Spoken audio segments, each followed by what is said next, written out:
Thanks for that very nice introduction, Brian, and thanks for Bart for the there he is for the invitation.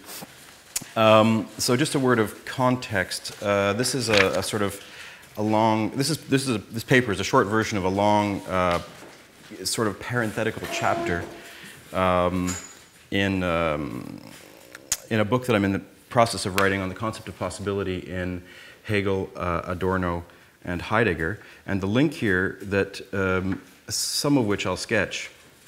That the future in Hegel is tied to a certain notion of possibility. But I'm not going to focus so much on that. I'm going to focus more on the notion of the future as such. And the starting point for the question is, for the paper is, of course, what is Hegel's view of the future?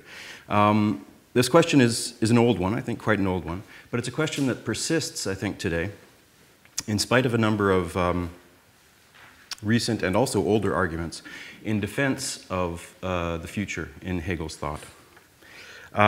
So we think of people like Koyré, Kojève, more recently H.S. Harris, John Burbidge, John Russin, Catherine Malabou, Rebecca Comey, who's here today, and others who have argued in different ways and on various grounds that the future is of some importance to Hegel, that there is a certain openness, this is a word that comes up frequently in the literature, a certain openness to the future in Hegel. So for all of these writers, the future not only has some role to play in Hegel's thought, but is in fact, in varying degrees of unquestioned importance, something that's absolutely central.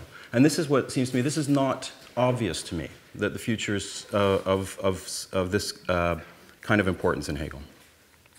For one thing, very few of these readings that I've mentioned, the names that I've mentioned, pause us to take Hegel's own concept of the future into account, into consideration, with the possible exception of Malabou.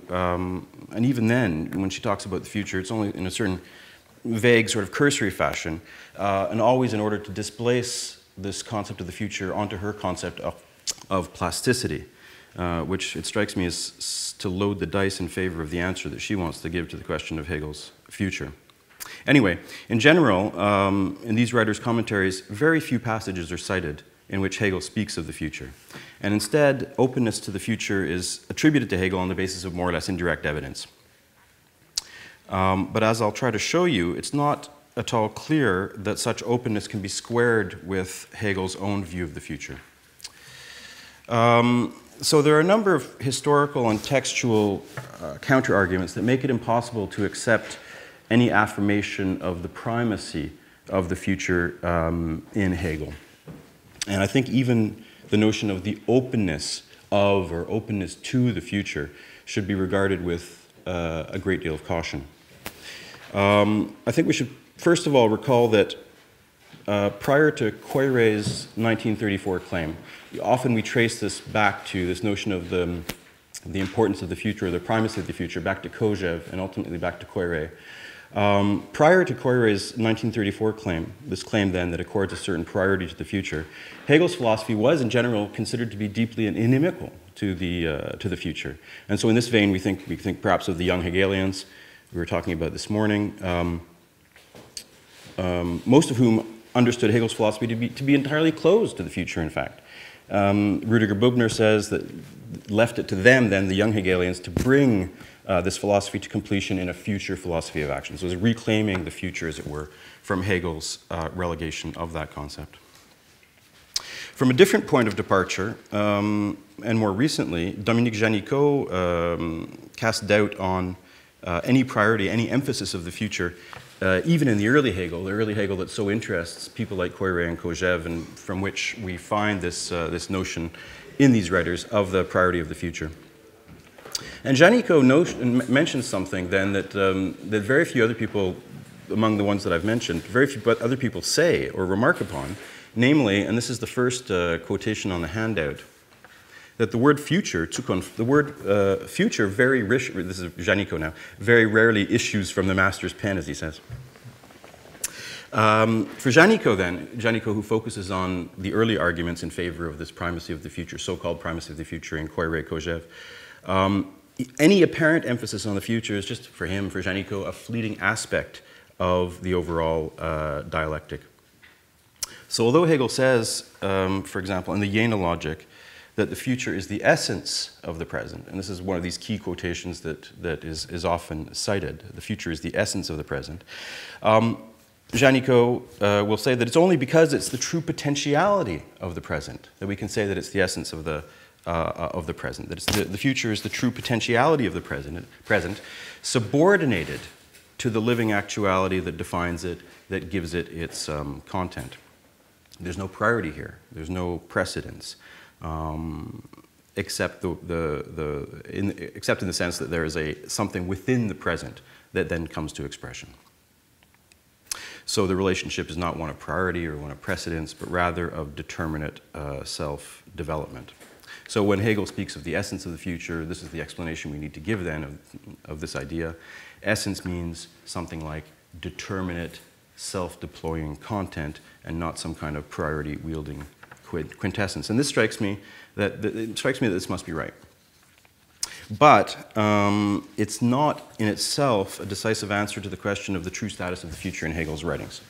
For one thing, it would be wrong to reduce Hegel's concept of the future to purely temporal determinations. So when we speak about the future, of course, we can talk about the time that is discussed in the philosophy of nature. And these are passages that Koyré and Kojève insist upon. But it's wrong, I think, to reduce Hegel's concept of the future to purely temporal determinations. The future can and should be interpreted more broadly, obviously as an essential dimension of spirit, beyond the abstract temporal notion of what is merely to come, without further qualification. So the question, and this is the question now that I'll focus on, the question is how the future is experienced and thought in the realm of spirit. So in the realm of spirit proper, as in the realm of nature, it should be clear to readers of Hegel, from the general paucity of references to the future, that we're struggling against here, if we want to insist upon some kind of priority importance according to the future. We're struggling against a very real lack of interest on Hegel's part. It's a kind of indifference to the future that we find in Hegel. And this apparent indifference, I think, requires some kind of explanation. Which is to be found, perhaps, first of all, in the accusation of, which comes up a lot in Hegel, irrational, one-sidedness, contingency that he associates with any talk about the future. One first example, I'm going to go through three different kinds of examples of Hegel's treatment of the future. I think there are three central cases. The first one is a rather odd one, is the case of clairvoyance or foresight. The second one is his treatment of the ought, the Sollen. And the third one is his concept of posterity or future generations, the Knockbed. So the first one, then, is this notion of clairvoyance or second sight.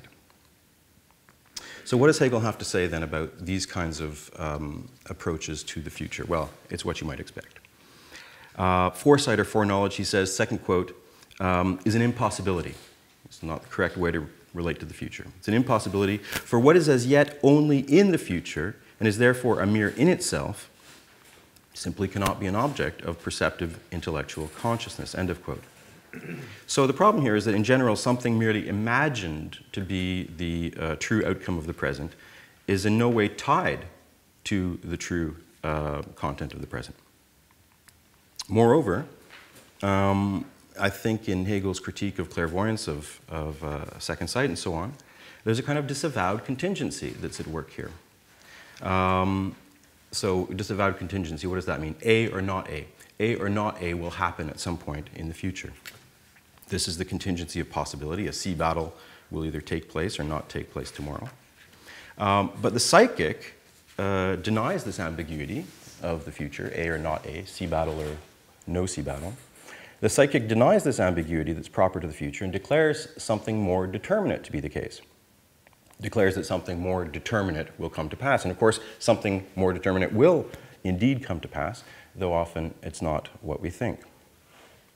So to all of this, Hegel will simply say that we cannot see beyond what ethical life gives us to see, what the present gives us to see. In philosophy of right, he'll say, of course, each individual is in any case a child of his time. In other words, the future can only be seen through the lens of the present, never from the standpoint of the future, which is precisely what the clairvoyant would claim. Now, it might seem that this attention to psychic powers is a little whimsical or tangential, but in fact, I think if Hegel devotes so little energy to the future, it's because he sees it, in many of its apparently more concrete guises, as compromised by the same disavowal of contingency that he sees at work in clairvoyance and that marks clairvoyance. And against this contingency, Hegel will even go so far as to say that the only correct way to approach the future, to view the future, is essentially to ignore it. This is one of Hegel's more direct claims about the future. Probably the more likely explanation as to why Hegel's references to the future are so few and far between, is that philosophically speaking, we're better off ignoring it. It's also the reason why we should perhaps not be saying how important the future is for Hegel. So at one point, quoting Epicurus, this is the third quotation on the handout, he'll say, so the first bit is Epicurus, then Hegel's approving remark afterwards. The future in general is neither ours nor is it not ours. Hence, we must not count upon it as something that will come to pass, nor yet despair of it, as if it would, I can understand now, nor yet despair of it as if it would come to pass. Hegel then goes on to say, it's no concern of ours, either that it is or that it is not, and it need not therefore cause us any uneasiness. This is the right way to think about the future, says Hegel. Que sera, sera. So such anxiety, such uneasiness regarding the future may be subjectively felt. Hegel does not deny that aspect of it. We may feel this uneasiness, this restlessness, as it were. But the subjective feeling or uneasiness is of little philosophical interest, except perhaps, as he says in the Phenomenology, as the warning sign of deception or of an absence of self-possession, of the singularity and contingency of knowing. So this is, you can think about his treatments of the various portents of doom and theatrical mechanisms and so on that refers to the future in the Phenomenology and the Aesthetics as being part of this, this condemnation. In other words, to summarize, uneasiness about the future is best seen as a problem facing knowledge in the here and now. For example, the witches in Macbeth that Hegel speaks of at certain places may be seen as external powers, granting us more than mortal knowledge, some vision or view of the future. But what they truly stand for, according to Hegel, and on his view of the future then, is something that is part and parcel of the present. In other words, on Hegel's reading of Macbeth, Macbeth's own most secret, this is Hegel saying this now, it's not on the sheet, but most secret and private wish, which comes home to him and is revealed to him in this only apparently external way. So that the witches and their outlook, the more than mortal outlook that they offer him, are in fact a reflection of his own present. So in this sense, there's no future but that which emerges from the present. It's not the present which is moving towards the future or the future that somehow informs the present from some outside perspective.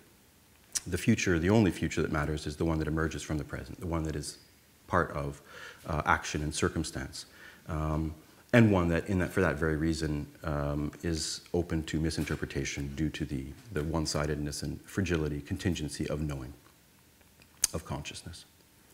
Okay, so that's one approach, and we can see in those various quotations and the Hegel's reluctance to accord any importance to the future. But there are at least two other prongs to this problem of the future. The first is the link that Hegel makes between the future and the Sollen, the future and the ought, which in turn brings us to the question of actuality in relation to possibility.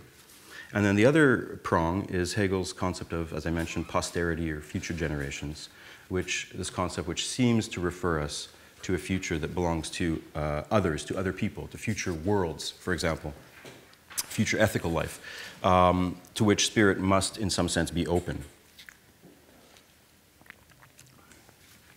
So, first of all, we'll talk about the ought, and more specifically of Hegel's critique of the ought, the Sollen. As you may know, the critique of the ought is frequent, and acerbic in Hegel. It appears in nearly all his works, early and late. And it may seem at first glance that the critique of the ought should turn primarily on an issue in moral philosophy. It's an ought, especially on Kant and his critique of Kant's moral philosophy. And I would say that this is certainly an important aspect of Hegel's critique of the ought, but it's not the only one. And in fact, I would say that the critique of the ought refers to a much more general problem that takes on a number of forms, one of which being the critique of Kant. And this general problem, the general form of Hegel's critique of the ought, is essentially twofold. Two aspects of this critique. The first is that the ought leads us to a sort of endless, pointless striving, bad infinity, bound up with, and this is the second aspect, abstract or formal possibility. These are two general forms that apply in a number of different cases. So in both of these respects, so this endless, pointless striving, on the one hand, or on the other hand, abstract or empty possibility, in both of these respects, the ought turns out, interestingly, the ought turns out to be a figure of the future for Hegel, something that allows us to critique the future from a new angle.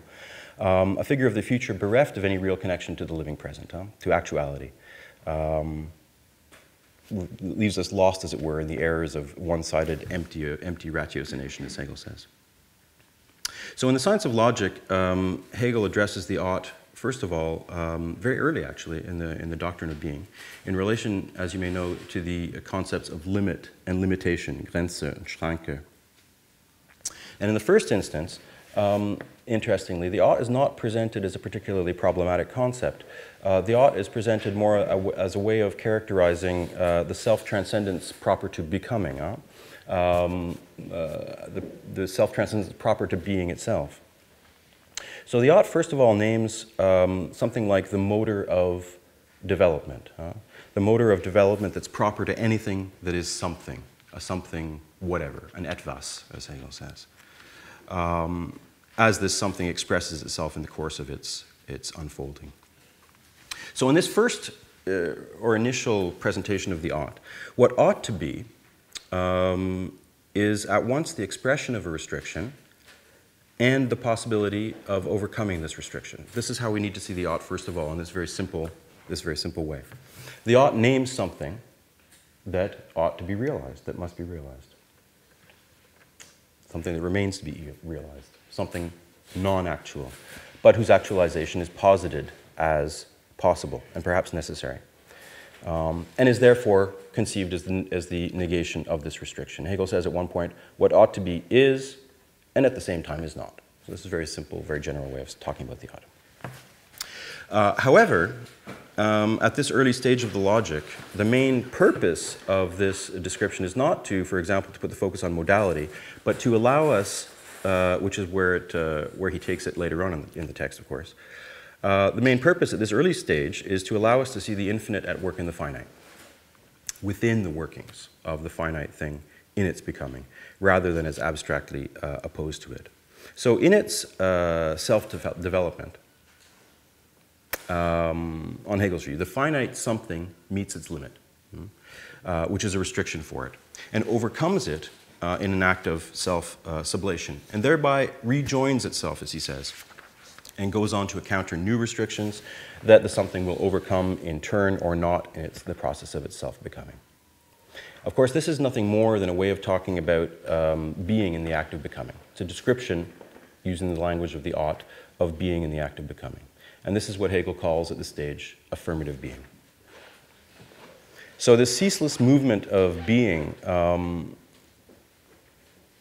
this alternation of what is and what is not, is the infinite at work in the finite. As Hegel says, I don't think this is on the sheet, the infinite is being that has reinstated itself out of restrictedness, end quote. That said, the understanding and its insistence upon undialectical oppositions doesn't admit this result. And this is where the critical twist will be applied. The understanding does not admit this result, does not see the infinite at work in the finite thing, refuses, in other words, to see the infinite as anything other than the opposite of the finite. So the understanding says, as it were, we do not have access to the infinite as such, but only to the finite. And so what Hegel calls the reinstatement of itself out of restrictedness is merely, for the understanding, the reinstatement of finite being, whereas the infinite, for its part, is retained as that which is not finite, that which the finite itself is not, or as something that is perpetually held out as being beyond the finite. In other words, the understanding only sees, in the process of becoming, the understanding only sees a sequence of finite somethings, each of which, in its incremental becoming, is considered to be something less than the infinite. And so it's as though the self-overcoming ought never really achieved what it set out to do, which was namely to overcome restriction, because there are always further restrictions to overcome. And so this finitude, from the standpoint of the understanding, this finitude recurs eternally. Against this notion, this is where things get interesting now, fourth quotation, against this notion, against the understanding, Hegel will then say, this bad infinite is in itself the same as the perpetual ought. It's indeed the negation of the finite, but in truth, it's unable to free itself from it. The finite constantly resurfaces in it as its other, since this infinite only is with reference to the finite, which is its other. The progress to infinity is therefore only repetitious monotony, the one and the same tedious alternation of this finite and infinite, which I just described, end of quote. So we have in this passage a template, I think, for Hegel's critique of the ought. And what's interesting to note here, first of all, is that the object of this critique is not the generic ought that I just mentioned as being a sort of way of describing in very general terms the becoming of being. The target here is not the generic ought, then, which is just a sort of way of describing self-identity across self-negation. The target is, as the quotation makes clear, the perennial ought, the perpetual or perennial ought. In other words, the complete ought, the incomplete ought that refers to non-actualization, non-actualizability, mere possibility, contingency, non-objectivity, yearning, striving, laziness. These are all ways in which Hegel talks about this perennial or perpetual ought, the bad ought, shall we say. In all cases, the bad ought, so the ought that Hegel will go on to criticize pretty much everywhere else, signifies an incompleteness that sort of usurps reality, usurps fullness, true infinity, and so on. The true infinity that should be the right outcome. So it's on this basis then, now we can put Kant in context and say that it's on this basis that Hegel will take issue with Kant, accusing Kant, of course, of falling prey to just this kind of perennial, self-defeating ought. And the reasons, I think, are clear. Achieving moral freedom is, of course, on Kant's view, of paramount importance. And yet, not only does Kant admit that in the groundwork that one can never know whether one has done one's duty, he also says, fifth quotation, this is precisely what, from the second critique, this is precisely what Hegel will take issue with. Kant also admits that, quote, complete fitness of the will to the moral law can be found only in an endless progress to that complete fitness. This infinite progress is possible, however, only under the presupposition of an infinitely enduring existence and personality of the same rational being. This is called the immortality of the soul, end quote. So, of course, there are a number of passages where Hegel takes aim at this aspect of Kant's thought, but one passage in particular is of importance for understanding Hegel's view of the future. Paragraph 60 of the Encyclopedia Logic, where Hegel decries the fact that the harmony of the universal moral law and of the individual human will merely ought to be, and because of this ought lacks all reality. So Hegel will say, quotation number 6, if this contradiction, that is the contradiction between the necessity and the unfulfillability of duty, if this contradiction seems to be palliated by transferring the idea into time, which is what he thinks Kant has just done with his idea of infinite progress, into a future where the idea, in other words, the reconciliation of the universal moral law and the individual will, into a future where the idea also is, then we must say that any sensible condition, as time, is really the opposite of a solution of the contradiction. And the representation of the understanding that corresponds to this, in other words, the infinite progress, is simply nothing but the contradiction itself, posited as forever recurring. So here we see, that's end quote, so here we see how the perennial ought is not just an enduring or recurring ought on Hegel's view. Because it's incomplete, it also designates a future that is effectively disconnected from the present. And I think the critique here is subtle but quite effective. And the idea is that, well, by postulating the immortality of the soul, or in other words, the continuation of the soul into the next life, Kant fails, in fact, to solve the problem of the harmony of the moral law with the world and with the individual will.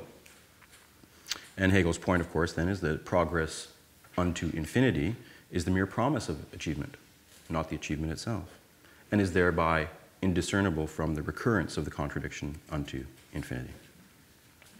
In other words, to put it much more simply, the ought makes the mistake of looking elsewhere than the present, looking elsewhere than living actuality for its realization. And the future here, in this context, the future is just the empty representation of realization, huh? The empty realization of the ought's fulfillment. In the future, it will occur, in the next life, in the form of the postulate of the immortality of the soul. So it's in this sense not just a future, but a postponed future that's at issue. A future that's put off indefinitely, indeterminately. And for that reason, it's a future that has no connection to actuality. And as it turns out, this lack of reference to actuality becomes more and more important in Hegel's thought as the science of logic develops. This lack of reference to actuality is essential, in fact, to the bad ought and to the postponement it represents. So in the logic, in the science of logic, in the section on actuality, Hegel will return again to this question of the ought, this time as a figure of empty possibility or as a figure of mere formal possibility. And what Hegel says essentially is this. The possible is a non-contradictory moment posited as inherent in a thing or inherent in a situation, and appearing as what that thing or situation is or can be, has to be in itself. But of course, not every possibility is what something has to be or will be. Some possibilities remain merely possible. Hegel will therefore say, quotation number 7, that, quote, the possible, I don't know if quotation number 7, yeah, it's not the whole quote. I'll read there's a sentence that's not on the sheet. The possible is reflected immanent reflectedness, or the identical simply as a moment of the totality, and thereby not determined to be in itself. It therefore has the second determination of being only a possible, and the ought of the totality of form. In other words, the ought of the unity of inner and outer that possibility and actuality describe. So the apparent possibility that does not become actual is a mere ought. The apparent possibility that does not become actual is given the status of being a mere ought, a seeming promise, as it were, broken by the dynamism of actuality. Actuality which actualizes some possibilities while leaving others to linger. So this ought is therefore again the flip side of a restriction that cannot be overcome, a more specific form of the restriction that I mentioned and that Hegel talks about in the Doctrine of Being. Another form, though, therefore, of the restriction that cannot be overcome. A restriction in this case, in the context of Hegel's work on modality, turns out to be called real actuality. The ought, in this sense, is a kind of line that Hegel draws between formal possibility and real possibility. On the one side of this divide, there's true essentiality, The possible as what the actual bears within itself in the form of what it has to become. And on the other side of the line, the ought. The ought, which is kind of like the monstrosity of an essence to which no being corresponds. Hegel says something very similar to that in The Science of Logic. The ought is the monstrosity of an essence to which no being corresponds. Yeah, essentially, it doesn't realize itself. So it's the idea of essentiality without substantiality that's being critiqued here. The in itself is merely posited, or the in itself is merely represented, which, because it's merely represented, is not true. Is not a true in itself. So the ought, just to give it another, to come at it from another angle, the ought therefore names a kind of denial of actuality, in the form of something that actuality in fact refuses to produce. Or to put it another way, the ought is the possible, but under the sign of the impossible. The ought is the possible, but under the sign of the impossible. And it's in this sense, then, that the ought is an empty future, essentially, a possibility held out that never comes to pass. And we can conclude from this that the future has no independent meaning except as an ought, on Hegel's view. But as an ought, it's precisely what he calls non-objective, abstract possibility. That is that's perhaps a source of infinite longing, as he says, or striving, but not a source of actuality, not a source of knowledge. So that's the end of the second part on the ought. There's one final figure of the future that may yet give us hope, may serve to justify claims regarding Hegel's alleged openness to the future, or interest in the future. And this is his concept of posterity, or of future generations, what he calls the Knockbed. The Knockbed seems at first glance to offer a more authentic, a more dialectical notion of the future, one that's not wrapped up in the limitations of mere temporal futurity, as is the case in the philosophy of nature, not wrapped up in the impotence of the ought, as is the case in various places in the Logic and elsewhere in Hegel's writings. A concept which is rather folded in to the self-development of world spirit. The Knockbed, posterity or future generations, seems to promise us a notion of the future that is properly integrated into the self-development of world spirit. And the issue here is whether spirit can call on the future in the form of posterity, whether spirit can, as it were, call on the future to realize what the present fails to bring about. Can we use this concept of posterity or future generations to reclaim a dialectical notion of the future? The question turns on a fundamental tension, I think, that comes to light in the historical relation of future generations to the contemporary world, of the Knockbed to what Hegel calls the Mitwelt, future generations, contemporary world, Knockbed, Mitwelt. And in fact, I think it's a double tension. There's a tension, a first tension between the individual and the contemporary world that Hegel thinks is very important. And there's also a tension between the contemporary world and future generations, that is, between contemporary ethical life and some future form of ethical life. And this double tension becomes clear when, quotation number 8 now,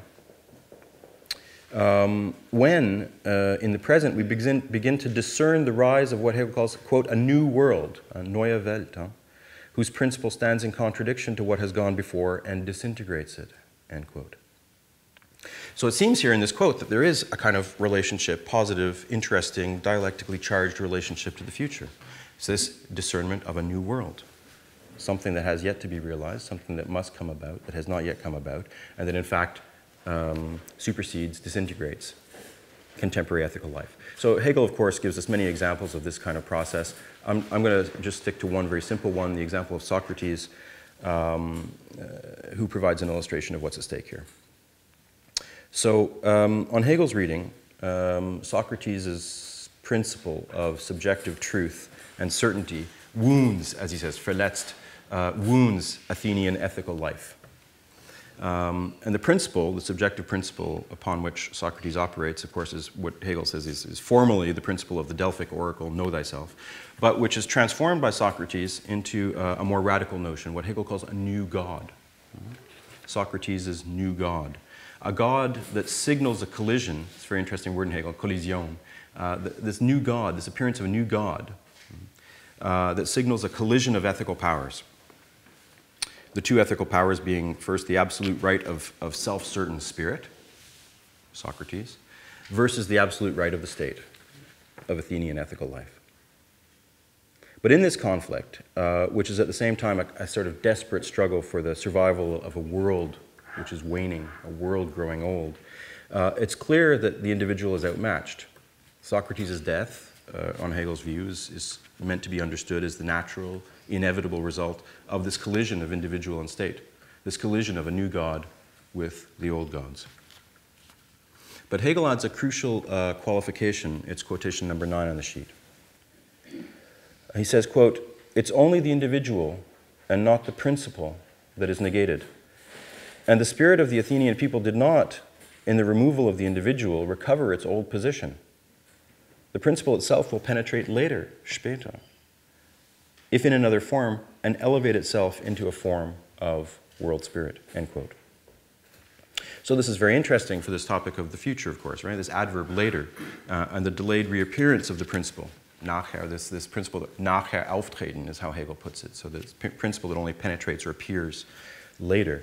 This seems to give to this word Knockbed, to this notion of posterity or future generations, a very special temporal meaning. Hegel will go on to say then, quotation number 10, his own world could not comprehend Socrates, but posterity can, the Knockbed can, in as far as it stands above both. And this standing above both then, again, seems to indicate that there is some special status accorded to the future. How is that? Well, the Knockbed seems then to designate a future that is in profound tension with Socrates' world, a future that's, as it were, delayed by Athenian ethical life, by the obstinacy of this form of life. And so the idea would be that it's the future reconciliation in which Socrates' principle can find a home. But with this reconciliation which does not arrive when it should, and this non-arrival or this delay is what is then represented in the necessity of Socrates' death, the necessity of his fate.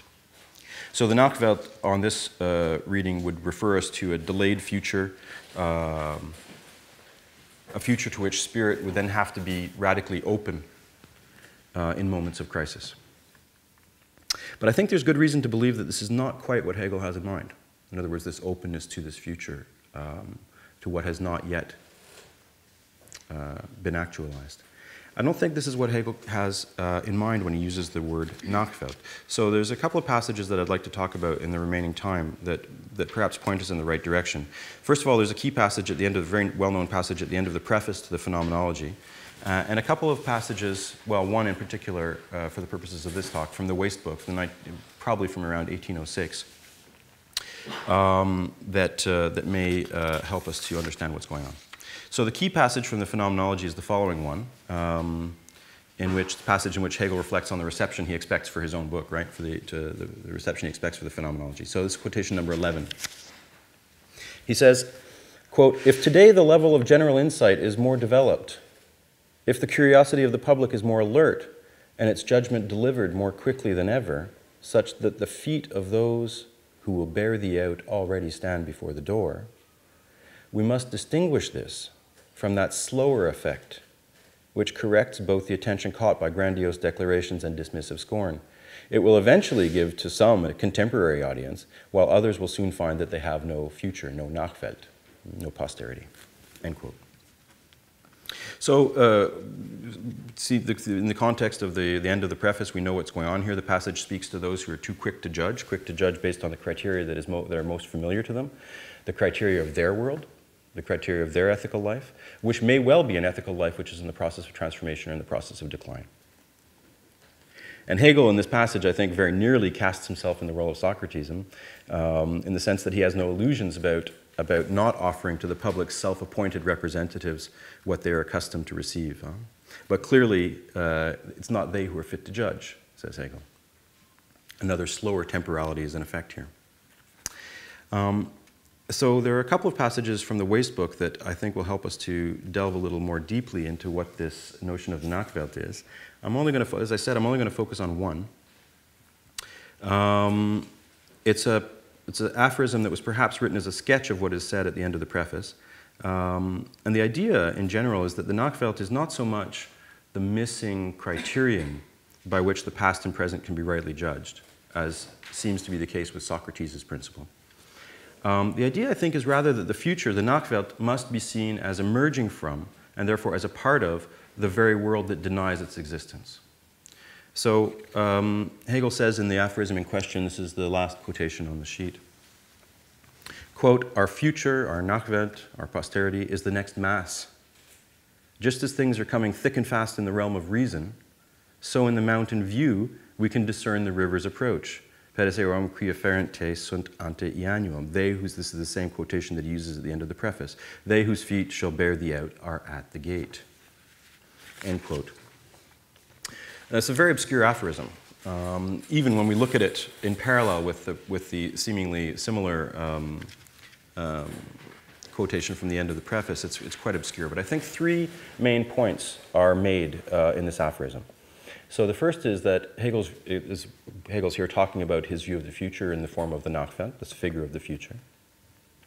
So the future here is to be seen as another communion of spirit and nature, essentially. Perhaps even a new covenant, a covenant different from that of today, but next, as he says, in a continuous chain of such communions. Second, I think the aphorism implies that the future is already discernible. This seems to be the central point. The future is already discernible in the present, just like, and this is the point of the analogy, just like the distant view of the mountain stream affords us a glimpse of the future, right? We see the stream in the distance on the horizon.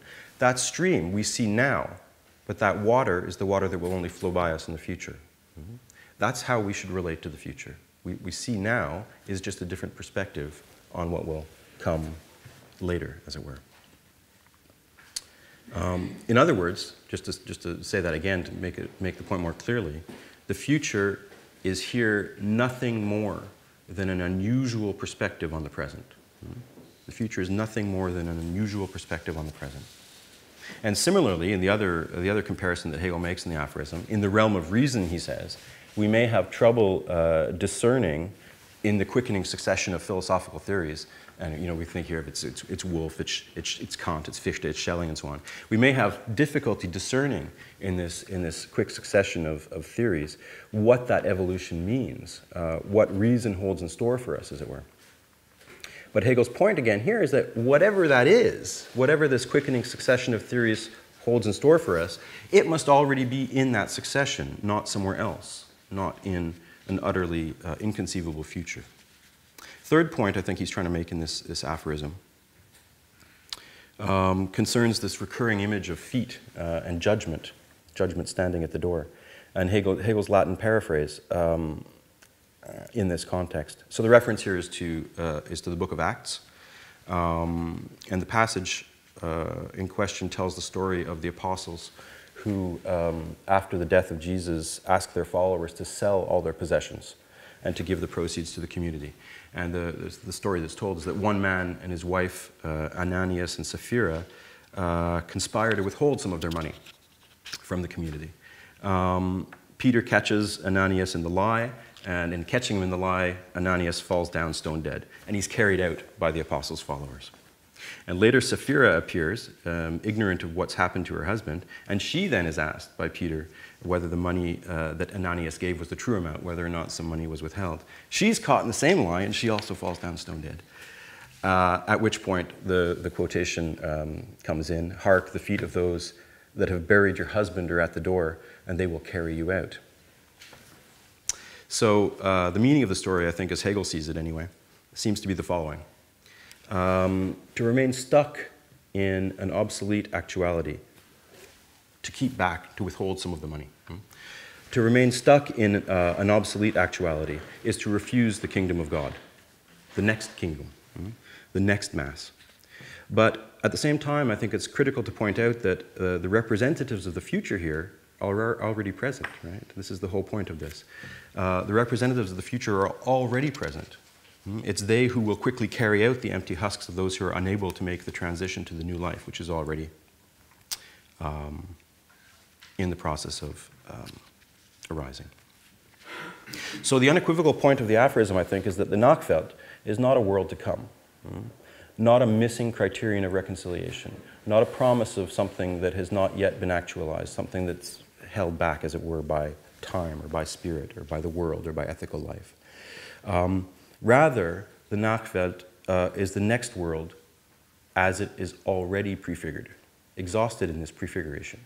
The next world as it is already prefigured in the current one, even if we have trouble finding the right perspective on this next world, as it were. Whether we have trouble relating the mountain view to the river bank, or whether we have trouble understanding what the quickening succession of philosophical theories actually outlines and promises. Whether or not we have trouble understanding the apostles' promises in relation to their contemporaries' habits, and so on. And likewise, I think in the case of Socrates, the present is not without a link to the future. The future is held within the present, as it were, exhausted by the present, you would say even more strongly. Because the principle for which Socrates was sent to his death does not die with him, of course. It remains. It remains in circulation as the placeholder within actuality for the very future that Socrates' judges tried to avert. And this placeholder that remains in the present is Socrates' daimonion, which Hegel calls the new God, or the deity. He also says the deity differing from any known. It's already the universal, which will sublate the deities of the Greeks. Again, I think the point here is that the future is nowhere else than in the present. So returning quickly to the passage and making my way very quickly to my conclusion, my time must be almost... I'll return very quickly to the passage from the end of the preface to the Phenomenology. I think we're better placed to understand its meaning now. So those who will bear thee out are not, in the end, the noisy critics or the defenders of dying traditions, as the passage at first seems to suggest, but rather those of the true Knockbed, which has already begun to express itself when a truth's time has come, in a living actuality rather than in a distant future. So it's in truth, the point of the passage is that it's the noisy critics themselves who will lose their own Knockbed, of course. It's they who will be borne away, they who are out of step with living actuality. And of course, Hegel will not deny that the public may be unable, may refuse to receive the truth, may be beholden to its fading ethical life, may even defend fading ethical life to the death. But such refusal or such struggle is only a sign, I think, for Hegel that the future has already arrived. The future, whatever it means for Hegel, is always already here. So what should be clear from all of this, I think, is that the future plays no special positive role in Hegel's thought, in the sense that its philosophical meaning is exhausted in the present, or more precisely, exhausted in an actuality that for Hegel is dialectically identical to possibility, as we saw earlier today. The very determinacy of living actuality, seen as productive of itself, begetting actuality, begetting ever more actuality, as it were, is just the determinacy of what we mistake for the future, what we mistakenly call the future, which is then undialectically opposed to the present. But there's nothing other than this determinacy, nothing other than this actuality, which expresses itself, it's true, from another standpoint, as possibility, and only thereby as the future. But this future is, for the same reason, reducible to the present, to actuality. So there's one question that perhaps remains that we can ask here now. That's a question that I'll ask in closing, regarding the tension between the individual, the Mitwelt, and the Knockbed. And that question is, the title of my paper, how soon is now? Question that's maybe even suggested to us by Hegel's mention of the slower effect of the temporality of spirit that he has in mind. So in cases where fading forms of ethical life stifle the real possibilities for development that spirit expresses, when exactly, how soon is now, when exactly can we expect redemption, renewal, the new God? When does the new God finally succeed in dislodging the old gods? For no matter how much Hegel wishes to reduce the future to the living present, this temporal dislocation between the world grown old and the new life it blocks, I think is nevertheless quite real, and we have to take that seriously. Hegel, I think, seeks to diminish the importance of the spiritual delays that he also clearly recognizes on another level, as one might expect him to. And Hegel talks about this problem of delay, as it were. He'll talk about the prose of the world, or the continuation of constant war, these kinds of expressions. But Hegel doesn't give much credence to this kind of question, how soon? How soon is now? When does the future arrive? When does the stream arrive at our feet? Hegel will only say to this question, for example, the truth appears when its time has come. Philosophy of right, which means that the future is either now or not at all, or perhaps whittled down to contingency. The question of when some change will come, of when the now will bear fruit, is, sadly, I think, not a real question for Hegel.